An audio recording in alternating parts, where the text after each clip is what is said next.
دھیمے لہجے کے باوجود اسے میں اپنے ارادے کی پختگی کا یقین دلانے میں کامیاب رہا۔ شاہ مراد نے میری ہدایت پر چپ چاپ عمل کیا۔ میں نے اشارے سے اسے کمرے کی دیوار کے پاس کھڑا ہونے کا حکم دیا۔ اس نے جانے کیا نتیجہ اخذ کیا کہ اس کا چہرہ ہلدی کی طرح زرد پڑ گیا۔ مجھے مت مارو خدا کے لیے۔ میں اس کی غلط فہمی دور کرنے کے لیے کچھ کہنے ہی والا تھا کہ اچانک میں نے بستر پر دراز عورت کو بجلی کسی تیزی سے حرکت میں آتے دیکھا۔ مجھے اس کے دائیں ہاتھ میں کسی چمکدار چیز کی جھلک نظر آئی۔ میں اضطراری طور پر اس کی طرف گھوما۔ عین اسی وقت کمرہ زوردار دھماکے سے گونج اٹھا۔ خدا جانے یہ اس کی جلد بازی کا نتیجہ تھا یا میری خوش قسمتی کہ گولی میرے دائیں شانے پر سے سنسناتی ہوئی گزری اور دیوار میں پیوست ہو گئی۔ اگلے ہی لمحے میری کلاشنکوف کا بٹ اس کی کنپٹی سے ٹکرایا اور وہ تیورا کر بستر پر ڈھیر ہو گئی۔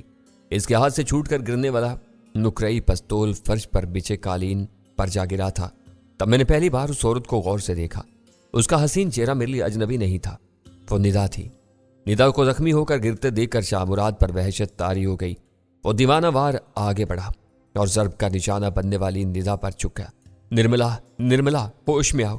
اف میرے خدا، یہ کیا ہو گیا؟ اس نے ندا کو گرا دیکھا تھا۔ صاف ظاہر تھا کہ وہ اس سے جذباتی وابستگی رکھتا تھا۔ شاہ مراد کو جلد ہی احساس ہو گیا کہ میں اس کی حالت کا بغور جائزہ لے رہا ہوں۔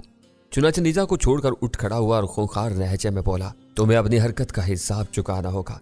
میں قسم کھاتا ہوں تمہیں ایسی اذیتیں دے کر ماروں گا کہ مرنے کے بعد تمہاری روح بھی قیامت تک تڑپتی رہے گی۔ زیادہ بڑھ کے مارنے کی ضرورت نہیں ہے میاں، ورنہ میں تمہارا بھی وہی حشر کروں گا جو تمہارے 30 مارخان بیٹے کا کیا تھا۔ شاید تیری نسل کا خاتمہ میرے ہی ہاتھوں لکھا ہے۔ میری بات سن کر شاہ مراد کا پارا آسمان سے چھونے لگا اور اس نے مجھ پر مغلظات کی بارش کر دی۔ تنگ آ کر میں نے ایک زوردار چانٹا اس کے منہ پر رسید کیا۔ یکدم اس کی زبان کو بریک لگ گئے۔ سر کی شدت نے اسے سن کر دیا تھا۔ میں نے نرملا کا پستول اپنے قابو میں کرتے ہوئے کہا، شاہ مراد، تم اپنے آپ کو زمینی خدا سمجھتے ہو۔ مجھے خدا نے شاید تمہیں تمہاری اوقات یاد دلانے کے لیے پیدا کیا ہے۔ یقین کرو تم جیسے شیطان صفت انسان کو جہنم رسید کر کے مجھے بے حد خوشی ہوگی، لیکن میں تمہارے خون سے اپنے ہاتھ گندے نہیں کرنا چاہتا۔ تم میرے ہی نہیں ملک و قوم کے بھی مجرم ہو۔ تمہیں اس وقت تک زندہ رہنا پڑے گا جب تک تم اپنی زبان سے اپنے تمام کرتوتوں کا اعتراف نہیں کر لیتے۔ اگر تم سمجھ رہے ہو کہ تم یہاں سے بچ کر نکل جاؤ گے تو یہ تمہاری بھیانک غلطی ہے سیفل، شاہ مراد نے پوز مردہ لہجے میں کہا۔ میں نے برسوں کی محنت اور کروڑوں کی لاگت سے یہ ٹھکانہ تعمیر کیا ہے۔ میری مرضی کے بغیر یہاں پرندہ بھی پر نہیں مار سکتا۔ اب یہاں سے تمہاری لاش ہی باہر جائے گی۔ میرے کارندے بس پہنچنے ہی والے ہیں۔ تم نے نرملا پر ہاتھ اٹھا کر اپنی موت کے پروانے پر دستخط کر دیے ہیں۔ تم میری فکر نہ کرو شاہ مراد، انشاءاللہ نہ صرف میں بخیریت یہاں سے باہر نکل جاؤں گا بلکہ تمہیں بھی گردن سے پکڑ کر اپنے ساتھ لے جاؤں گا۔ تم سے حساب کتاب کرنے کے لیے تو بہت سے لوگ بےتاب ہیں۔ اب تم اپنے ہاتھ کمر کی طرف کر لو۔ میرا خیال ہے یہ یاد دلانے کی تو ضرورت نہیں کہ کسی بھی قسم کی زور آزمائی یا چالاکی دکھانے کا نتیجہ گرما گرم گولی کی صورت میں نکلے گا۔ شاباش، جلدی کرو۔ نرملا کے ریشمی ہزار بند سے شاہ مراد کے ہاتھ چکرتے ہوئے مجھے بے حد احتیاط اور مہارت سے کام لینا پڑا۔ تاہم شاہ مراد نے مزاحمت کی کوشش نہیں کی۔ وہ سوالیہ نظروں سے مجھے گھور رہا تھا، جبکہ میں خود بھی حتمی طور پر فیصلہ نہیں کر پایا تھا کہ میرا آئندہ قدم کیا ہوگا۔ میرا ذہن تیزی سے صورتحال کا تجزیہ کرنے میں مصروف تھا۔ شاہ مراد میرے قبضے میں تھا اور اس کے لائے ہوئے نقشے بھی سامنے میز پر موجود تھے۔ اگر میں شاہ مراد کو نقشوں سمیت قومی سلامتی کے خفیہ اداروں کے حوالے کر دوں تو تمام سازشیں بے نقاب ہو سکتی تھیں، لیکن شاہ مراد کو ساتھ لے کر اس خطرناک جگہ سے فرار ہونا بچوں کا کھیل نہیں تھا۔ شاہ مراد کے کارندے مجھے روکنے کے لیے سر دھڑ کی بازی لگا دیتے۔ کسی کوہنا مشق نشانہ باز کی انگلی کی ہلکی سی جنبش مجھے اور میرے ارادوں کو مٹی میں ملا سکتی تھی، لیکن اس کے علاوہ کوئی چارہ بھی تو نہیں تھا۔ اچانک میری نظر دیوار گیر الماری پر پڑی جس کا ایک پٹ کھلا ہوا تھا۔ الماری کے سامنے والے خانے میں ایک ایسی شے موجود تھی جسے کئی بار بہت قریب سے میں دیکھ چکا تھا۔ یہ اسی ساخت کا ٹرانسمیٹر تھا جو میں پہلے شاہ مراد کی شہر والی حویلی اور پھر کوئٹہ میں نعمت شاہ کے بنگلے میں دیکھ چکا تھا۔ شاہ مراد کی حویلی سے برآمد شدہ ٹرانسمیٹر کو میں ڈاکٹر صنم کے گھر لے گیا تھا اور میرے وہاں سے رخصت ہونے تک وہ وہیں موجود تھا۔ اگر میں شاہ مراد کو اس ٹرانسمیٹر کا کوڈ نمبر اور افضل والے ٹرانسمیٹر کی فریکوینسی بتانے پر مجبور کر دیتا تو میں ڈاکٹر صنم کے گھر رابطہ کر کے اپنے ساتھیوں کو تمام صورتحال سے آگاہ کر سکتا تھا۔ اس کے بعد شاید کوئی زیادہ بہتر صورتحال سامنے آ جاتی، لیکن اصل مسئلہ شاہ مراد کو اپنی بات ماننے پر مجبور کرنا تھا۔ مائی ڈیئر سردار سائیں، میں نے طنزیہ لہجے میں شاہ مراد کو مخاطب کیا، اتنا تو تم سمجھ ہی چکے ہوگے کہ آج رات تمہارے لیے صرف اور صرف مصیبتیں لے کر آئی ہے۔ बिलफर्ज तुम्हारे करिंदे मुझ तक भी पहुंच जाएं तो तुम्हें मेरी गोली से नहीं बचा सकते। और यकीन करो, तुम्हें और तुम्हारी चहेती निर्मला उर्फ निदा को गोली का निशाना बनाकर मुझे बेहद खुशी होगी। और हाँ, ये सोचकर खुश होने की जरूरत नहीं कि मैं तुम दोनों को खोपड़ियों में गोली उतार कर तुम्हें दुनिया के झंझटों से निजात दिला दूंगा। मैं तुम दोनों के चारों हाथ पांव के जोड़ों पर क्लशंकोव की गोलियां बरसाऊंगा ताकि तुम सिसक सिसक कर मौत के मुंह में जाओ और बिलफर्ज जिंदा बच जाओ तो सारी दुनिया के लिए इबरत का नमूना बनकर जिंदगी गुजारो। मेरी बात सुनकर शाह मुराद के चेहरे पर जर्दी की लहर तोड़ गई। उसने कमजोर लहजे में कहा, आखिर तुम चाहते क्या हो? अगर तुम मुझे यरगमाल बनाकर यहां से फरार होना चाहो तो ये तुम्हारी बहुत बड़ी गलती होगी। हमारी तंजीम का दस्तूर है कि अगर कोई अहम शख्स किसी वजह से फराइज अंजाम देने के काबिल न रहे तो उसका नायब खुद ब खुद इख्तियार संभाल लेता है और फिर सिर्फ उसका हुक्म चलता है। यहाँ पर मेरा नायब इस डंप का चीफ सिक्योरिटी ऑफिसर है। वो तुम्हें किसी कीमत पर यहां से निकलने का मौका नहीं देगा। ऐसे मुझसे तुम्हारे साथ मुझे भी उड़ाना पड़ा था, वो जरा भी हिचकिचाहट का मुजाहिरा नहीं करेगा। सिर्फ मेरी खातिर वो इतने अहम कैंप को खतरे में नहीं डालेगा। अच्छा हुआ तुमने मुझे ये बता दिया, वरना शायद मैं यही कुछ करता, मैंने मुतमईन लहजे में कहा। बहरहाल फिल वक्त तुम मेरा एक छोटा सा काम कर दो, इसके बाद मैं सोचूंगा कि हम किस तरह यहां से बचकर निकल सकते हैं। हाँ बताओ तुम क्या चाहते हो, उसने धीमे लहजे में कहा। मैं आगे बढ़ा और अलमारी से ट्रांसमीटर निकाल कर उसे बेड पर रख दिया। तुम मुझे इस ट्रांसमीटर के इस्तेमाल का तरीका बताओ। अगर तुमने इनकार या टाल मटोल की कोशिश की तो अपनी मौत का वक्त करीब लाने के अलावा कोई फायदा नहीं उठा सकोगे। चलो शुरू हो जाओ, पहले तुम मुझे इसका लॉक खोलने का कोड नंबर बताओ। इस ट्रांसमीटर के जरिए आखिर तुम किससे बात करना चाहते हो? शाह मुराद ने मुस्तरिब लहजे में पूछा। मैंने उसकी आंखों में आंखें डालकर संजीदा लहजे में कहा, तुम्हें शायद अपनी और अपनी महबूबा की जिंदगी से कोई दिलचस्पी नहीं है। ठीक है, मैं निर्मला से इब्तदा करता हूँ। इतना कहकर मैंने क्लाशंकोव का रुख बेहोशी में गर्क निर्मला उर्फ निदा के पैरों की जानिब कर दिया। ठहरो ठहरो, मैं बताता हूँ, लेकिन तुम्हें नहायत एहतियात से कोड नंबर इंटर करने होंगे वरना यह लॉक जाम हो जाएगा। मैंने शाह मुराद के बताए हुए नंबर इंटर किए। हल्की सी क्लिक की आवाज़ पैदा हुई और ट्रांसमीटर के लॉक खुल गए। वो ट्रांसमीटर अंदर से बिल्कुल वैसा ही था जैसा मैं कोयटा में नेमत शेख के घर देख चुका था। अब तुम अफजल के ट्रांसमीटर की फ्रिक्वेंसी बताओ। इस मरतबा उसने बगैर किसी मुजामत के मुझे मज़कूरा फ्रिक्वेंसी से आगाह कर दिया। अब वो मुंतजिर था कि मैं इससे ट्रांसमीटर के इस्तेमाल का तरीका पूछूंगा। मैंने उसे मायूस नहीं किया। अब यह भी बता दो कि उसे कैसे इस्तेमाल किया जाता है, मैंने पूछा। देखो, ये कोई आम सा ट्रांसमीटर नहीं है, इसे इस्तेमाल करने के लिए खासे तजर्बे महारत की जरूरत है। अगर तुमसे जरा सी भी गड़बड़ हो गई तो न सिर्फ यह खराब हो जाएगा बल्कि इस खराबी की इत्तला ऐसे ट्रांसमीटर रखने वाले तमाम अफराद को हो जाएगी। तुम कुछ देर के लिए मेरे हाथ खोल दो, तुम जहां कहो कि मैं तुम्हारा राब्ता करा दूंगा। इसके बाद बेशक तुम दोबारा मेरे हाथ बांध देना। मैं तुमसे यही बात कहलवाना चाहता था। मुझे यकीन था कि तुम बहाना बनाकर अपने हाथ खुलवाना चाहोगे ताकि इस ट्रांसमीटर के जरिए मुझसे नजर बचाकर अपने साथियों को खतरे का सिग्नल दे सकूं। अब तुम चुपचाप कोने में जाकर बैठ जाओ। तुम्हारी इत्तला के लिए अर्ज है कि मैं ये ट्रांसमीटर ऑपरेट करना जानता हूं। तुम शायद भूल गए हो कि ऐसा ही ट्रांसमीटर तुम लोगों ने क्वेटा में नेमत शेख को भी दिया था। मैं इस ट्रांसमीटर पर अच्छी खासी प्रैक्टिस कर चुका हूं। अपनी चाल नाकाम होते देखकर उस पर मायूसी तारी होने लगी। फिर वो मायूसी उससे में तब्दील हो गई, लेकिन इस मरतबा उसने अपने मुगलजात को जुबान पर आने नहीं दिया। मैं अफजल के ट्रांसमीटर से राब्ता कायम करने ही वाला था, लेकिन फिर मैंने लम्हाती तौर पर अपना इरादा मुलतवी कर दिया। शाह मुराद की नजरें और कान मेरी ही तरफ लगे हुए थे। मैं ट्रांसमीटर के पास से हटकर शाह मुराद की तरफ बढ़ा, इससे पहले कि वो कुछ समझ पाता। नुकरई पिस्तौल का दस्ता उसकी खोपड़ी से टकराया। इसके हल्क से कर्बनाक कराह खारिज हुई। अगले हिला में वो कालीन पर ढह गया। इसकी तरफ से मुतमईन होने के बाद मैं कमरे से निकलकर राहदारी में पहुंचा। वहां बदस्तूर तारीकी का राज था। मैं टार्च के सहारे आगे बढ़ा। बरकिरो बहाल करने के लिए आने वाला शख्स इसी पोजीशन में पड़ा था जिसमें मैं उसे छोड़ कर गया था। मैंने उसके बगल में हाथ डालकर घसीटने की कोशिश की। तब मुझे इल्म हुआ कि वो जान हार बैठा है। इसकी मौत पर अफसोस करने का मौका था, न गुंजाइश। मैं उसे घसीटता हुआ शाह मुराद के कमरे में ले आया। इसके कब्जे से एक पिस्तौल बरामद हुआ। इसके बाद मैं एक बार फिर कमरे से बाहर निकल गया। सर्किट ब्रेकर के जरिए बरकिरो बहाल करने के बाद मैं इसी जगह पहुंचा जहां मैंने उस शख्स को मार के रहा था। मुझे वहां ऐसी कोई अलामत नजर नहीं आई जो इस वाक़े की चुगली खाती हो। पूरी तरह मुतमईन होने के बाद मैं एक बार फिर शाह मुराद के कमरे में आ गया और दरवाजा अंदर से लॉक कर दिया। ट्रांसमीटर पर राब्ता करते हुए मेरा दिल बुरी तरह धड़क रहा था। खुदा जाने डॉक्टर सनम के घर पर किस किस्म के हालात हों, मैं अपनी इस कोशिश में कामयाब भी हो पाऊं या नहीं। निस्फ घंटे की लगातार कोशिशों के बाद मुझ पर मायूसी तारी होने लगी थी कि अचानक एक खरखराती हुई आवाज मेरी समाज से टकराई। कोई अंग्रेजी में मुझसे मुखातिब था। तुम कौन हो? अपनी शनाख्त कराओ।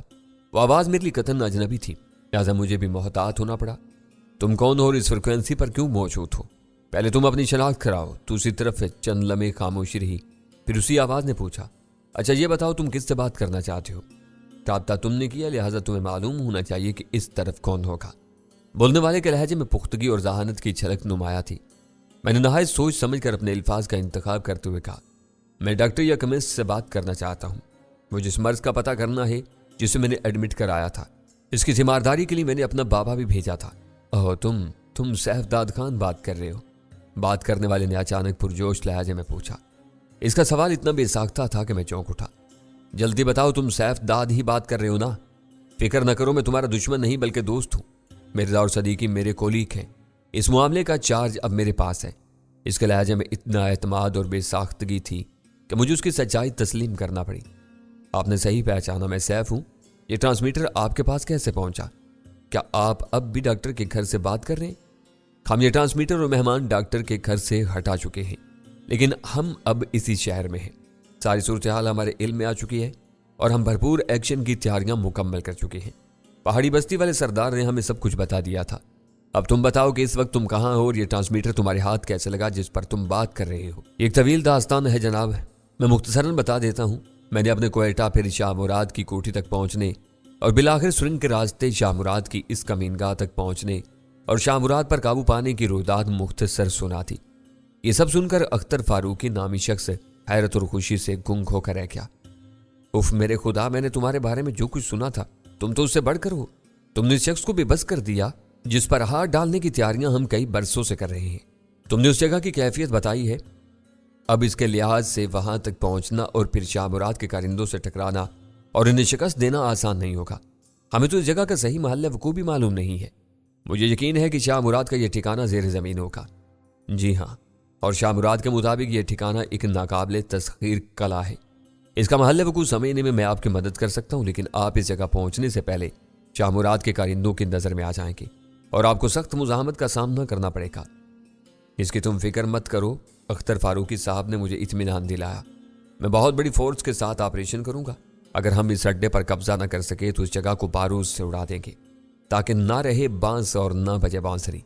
लेकिन इससे पहले तुम ये पता लगाने की कोशिश करो कि मिर्जा और सदीकी को कहाँ रखा गया है।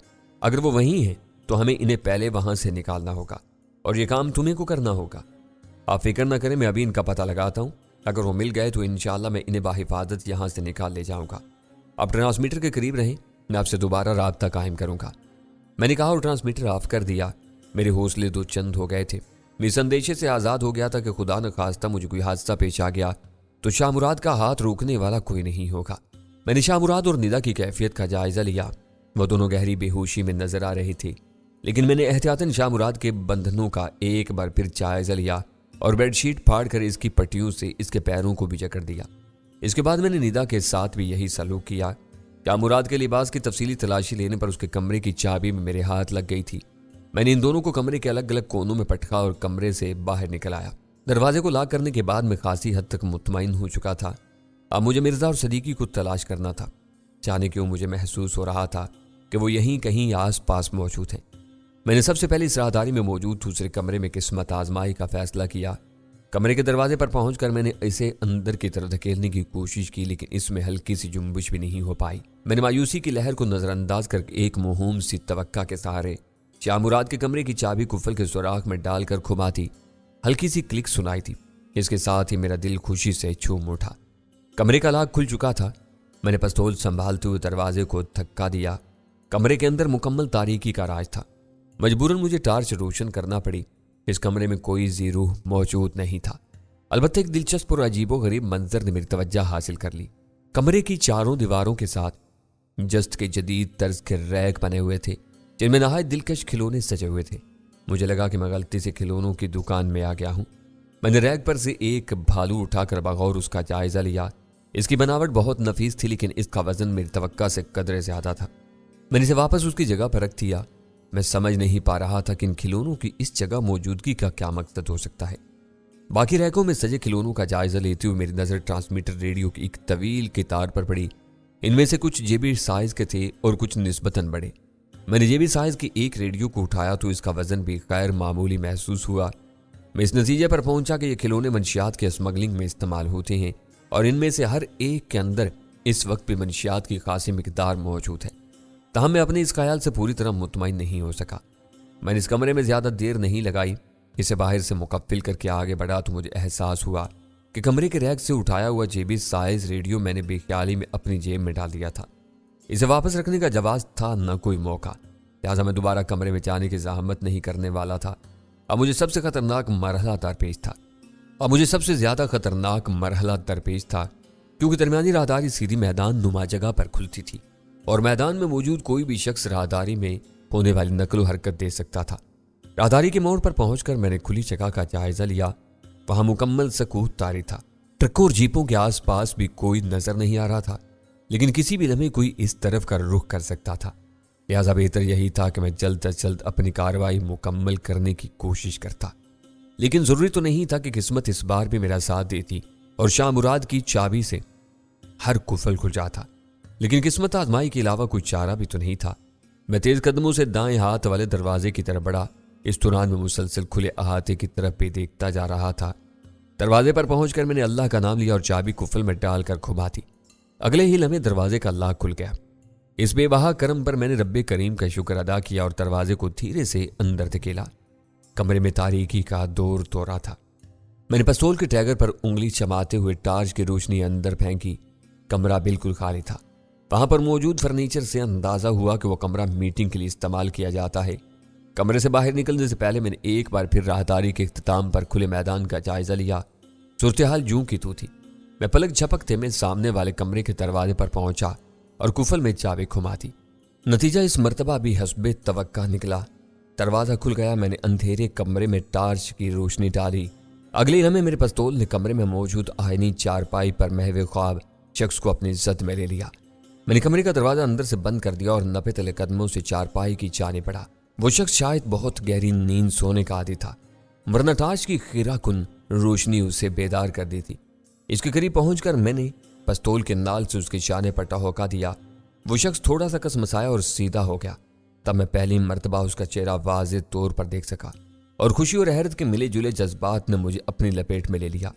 میری نظروں کے سامنے موجود شخص بلا شبہ صدیقی تھا، لیکن اس کی جسمانی حالت اتنی ابتر تھی کہ انہیں پہلی نظر میں پہچاننا بھی آسان نہیں تھا۔ یوں لگتا تھا جیسے کسی طویل اور جان لیوا بیماری نے ان کی صحت کو چاٹ لیا ہو۔ وہ تو شاید اپنے بل پر اٹھ کر بیٹھنے کے قابل بھی نہیں رہے تھے۔ صدیقی صاحب، میں نے انہیں ہلکے سے جھنجھوڑا۔ آنکھیں کھولیں صدیقی صاحب، دیکھیں میں آ گیا ہوں۔ میری آواز سن کر صدیقی کی مچھی ہوئی آنکھوں میں جنبش پیدا ہوئی۔ میں نے ٹارچ کی روشنی ان کے چہرے سے پرے کرتے ہوئے کہا، صدیقی صاحب میں سیفل ہوں، دیکھیں میں آپ کو لینے آیا ہوں، آنکھیں کھولیں۔ میرا نام کان میں پڑتے ہی صدیقی کے جسم میں لہر سی جوڑ کی۔ انہوں نے آنکھیں کھول دیں۔ مجھے پہچاننے میں انہیں محض چند لمحے لگے۔ ان کی دھندلی آنکھوں میں زندگی کی چمک ابھری۔ تم سیفل؟ میں نے اٹھ کر بیٹھنے میں ان کی مدد کی۔ یہ آپ کا کیا حال ہو گیا صدیقی صاحب؟ میں نے دکھی دل کے ساتھ کہا۔ میں ٹھیک ہوں، صدیقی نے کہا۔ یہ بتاؤ تم یہاں کیسے پہنچ گئے؟ کیا ان بدبختوں نے تمہیں بھی؟ اس وقت ان کی نظر میرے شانے سے آویزاں کلاشنکوف پر پڑی اور انہوں نے بات ادھوری چھوڑ دی۔ میں نے انہیں تسلی دی، آپ فکر نہ کریں، میں اپنی مرضی سے یہاں آیا ہوں، لیکن میں شرمندہ ہوں کہ میں نے آنے میں بہت دیر کر دی۔ میں قسم کھاتا ہوں کہ آپ کی یہ حالت کرنے والے بدبخت کا عبرتناک انجام ہوگا۔ آپ تیار ہو جائیں، میں آپ کو لینے آیا ہوں۔ اب یہ بتائیے ہمارے مرزا صاحب کو ان خبیثوں نے کہاں بند کر رکھا ہے؟ میری بات سن کر صدیقی کا چہرہ یک لخت زرد پڑ گیا۔